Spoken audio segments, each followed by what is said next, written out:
في أكثر المناسبات التي نحتفل بها لابد وأن تكون الكعكة متوسطة المائدة، فهي شيء أساسي في الحفلات والمناسبات.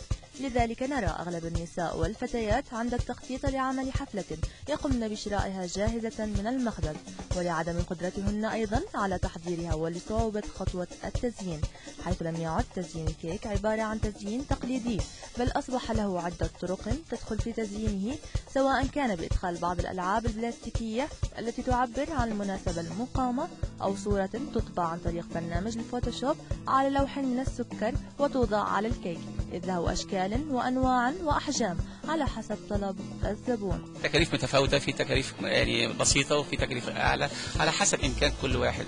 بنعمل له اللي هي التكلفة اللي مثلا عيد ميلاد أو مثلا عرس أو حاجة أو نجاح، على حسب إمكانياته بنعمل له كل حاجة. تزيين الكيك على حسب حجم القالب، يعني الكيك العادية ساعة ساعة ونص. إذا كان أدوار الزواجات الويدنج تأخذ ساعتين 3 ساعات. في أحيان قالب تأخذ معنا 3 أيام تزيين على حسب حجمها طبعا، والتوصية قبل بيومين توصية، فهذا أوقاتها من ساعة إلى ساعة ونص، ساعتين، وكل قالب له حجمه والتزيين والديكور وحسب طلب الزبون. القالب احنا عملناه هلا حاليا تبع الاقتصاديه بفوت ب4 مراحل تقريبا. اول مرحله هي تحضير الاساس تبع القالب، هو تلبيس القالب بالكريمه، بنعمل له الكوفر شغل تبعه لبرا.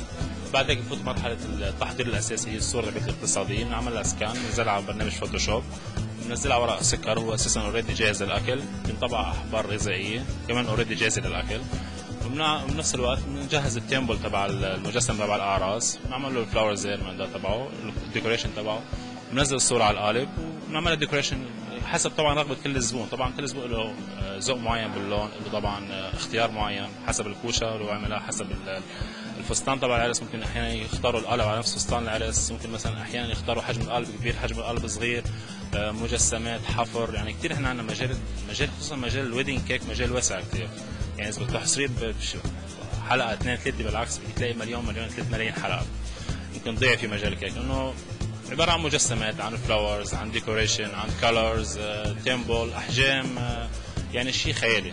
طبعا انت بتعرف انه هلا عصر السرعه، نحن عصر السرعه دائما في كل 14 دقيقه احنا تقريبا عندنا ديزاين جديد، او كل 16 دقيقه على النت خصوصا عندنا ديزاين جديد، عندنا شيء جديد نازل عنا. نحن دائما بنتابع الشيء هذا اول باول عشان نكون سباقين لا اكثر ولا اقل.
لم تعد لملء فراغ المعدة فقط، بل إنها فن وذوق وتكاليف إضافية لتكون الموائد أجمل.